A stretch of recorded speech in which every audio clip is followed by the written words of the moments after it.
അന്താരാഷ്ട്ര തലത്തിൽ പാകിസ്ഥാന്റെ മുഖംമൂടി അഴിഞ്ഞു വീഴുന്ന ഒരു ഞെട്ടിക്കുന്ന വാർത്തയാണ്. 2025-ൽ ഇന്ത്യ നടത്തിയ ഓപ്പറേഷൻ സിന്ദൂർ ലോകം മറന്നിട്ടുണ്ടാവില്ല.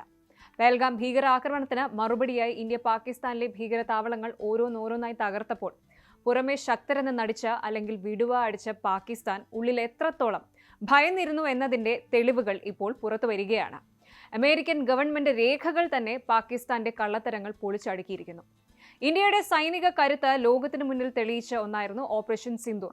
പക്ഷെ അന്ന് പാകിസ്ഥാൻ ലോകത്തോട് പറഞ്ഞത് മറ്റൊരു കഥയായിരുന്നു. എന്നാൽ ഇപ്പോൾ അമേരിക്കയിൽ നിന്ന് പുറത്തു വരുന്ന ഫോറിൻ ഏജന്റ്സ് രജിസ്ട്രേഷൻ ആക്ട് ഇതിന്റെ രേഖകൾ പാകിസ്ഥാന്റെ സകല പ്രൊപ്പഗൻഡയും പൊളിച്ചടുക്കിയിരിക്കുകയാണ്.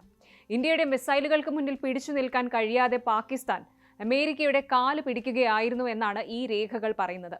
ഏകദേശം 45 കോടി ചിലവാക്കി അമേരിക്കയിൽ ലോബിയിങ് നടത്തിയ പാകിസ്ഥാന്റെ ആ പരിഭ്രാന്തിയുടെ കഥ നമുക്ക് വിശദമായി തന്നെ നോക്കാം. ആദ്യം എന്താണ് ഈ ഓപ്പറേഷൻ എന്ന് ചുരുക്കത്തിലൊന്ന് പറയാം. 2025 ഏപ്രിലിൽ പഹൽഗാമിൽ നടന്ന ക്രൂരമായ ഭീകരാക്രമണത്തിൽ 26 പേർ കൊല്ലപ്പെട്ടിരുന്നു.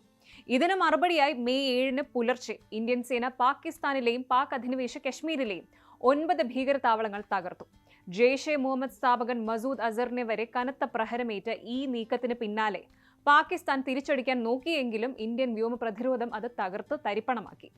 ഇതോടെയാണ് പാകിസ്ഥാൻ വെപ്രാളത്തിലായത്. ഇപ്പോഴിതാ അമേരിക്കൻ നീതിന്യായ വകുപ്പ് പുറത്തുവിട്ട രേഖകൾ പ്രകാരം ഇന്ത്യയുടെ ആക്രമണം തുടങ്ങിയ അന്നു മുതൽ പാകിസ്ഥാൻ അമേരിക്കയെ ശല്യം ചെയ്തുകൊണ്ടിരിക്കുകയായിരുന്നു.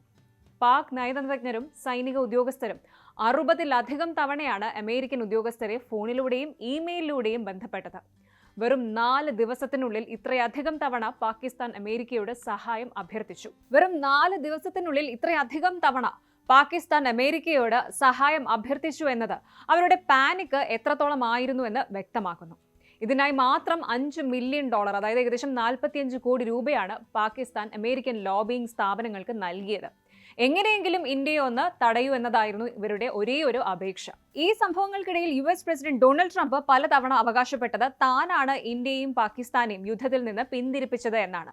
ട്രംപിന്റെ മീഡിയേഷൻ കാരണമാണ് യുദ്ധം നിന്നത് എന്നാണ് അദ്ദേഹം പറഞ്ഞത്. എന്നാൽ സത്യം അതല്ല. ഇന്ത്യ ഒരിക്കലും ഒരു മൂന്നാം കക്ഷിയുടെയും സഹായം തേടിയിട്ടില്ല. പകരം ഇന്ത്യൻ പ്രഹരം താങ്ങാനാകാതെ പാകിസ്ഥാനാണ് അമേരിക്കയുടെ മധ്യസ്ഥതയ്ക്കായി കെഞ്ചിയത്. ഇന്ത്യ ഓപ്പറേഷൻ താൽക്കാലികമായി നിർത്തിയത് പാക് സൈനിക മേധാവി, അതായത് director general of military operations DGMO ഇന്ത്യയോട് നേരിട്ട് വെടിനിർത്തൽ ആവശ്യപ്പെട്ടതുകൊണ്ടാണ്. ഇന്ത്യയുടെ ഭീകരവിരുദ്ധ പോരാട്ടത്തിന് മുന്നിൽ പാകിസ്ഥാൻ മുട്ടുമടക്കി എന്നതിന്റെ ഏറ്റവും വലിയ തെളിവാണ് ഇപ്പോൾ പുറത്തുവന്ന ഈ രേഖകൾ. ഈ രേഖകൾ തെളിയിക്കുന്നത് ഒരു കാര്യം മാത്രമാണ്. ഇന്ത്യൻ സേന അതിർത്തിയിൽ വെടിവെക്കുമ്പോൾ ഇസ്ലാമാബാദിലെ ഭരണാധികാരികൾക്ക് ലോകത്ത് ഒരിടത്തും സമാധാനമില്ല. പാകിസ്ഥാൻ അമേരിക്കയോട് യാചിച്ചപ്പോൾ ഇന്ത്യ തന്റെ നിലപാടിൽ ഉറച്ചുനിന്നു. ഒടുവിൽ ഗത്യന്തരമില്ലാതെ പാകിസ്ഥാൻ സൈന്യം തന്നെ വെടിനിർത്തൽ ആവശ്യപ്പെടുകയായിരുന്നു. ഇന്ന് ലോകരാജ്യങ്ങൾ ഇന്ത്യയുടെ കരുത്തിന് മുന്നിൽ തലകുനിക്കുന്നുണ്ട്. പാകിസ്ഥാൻ എത്ര കോടികൾ ലോബിയിങ്ങിന് ചിലവാക്കിയാലും ഇന്ത്യയുടെ സീറോ ടോളറൻസ് പോളിസിക്ക് മുന്നിൽ അതൊന്നും വില പോകില്ല. അമേരിക്കയുടെ രേഖകൾ പുറത്തു വന്നതോടെ പാകിസ്ഥാൻ ലോകത്തിന് മുന്നിൽ ഒരിക്കൽ കൂടി നാണം കെട്ടിരിക്കുകയാണ്. ഇനി ഇതിന് പാക് ഭരണകൂടം എന്ത് മറുപടി പറയുമെന്ന് നമുക്ക് കാത്തിരുന്ന് കാണാം. കൂടുതൽ വാർത്തകൾക്ക് News 18 Keralam YouTube channel subscribe ചെയ്യുക.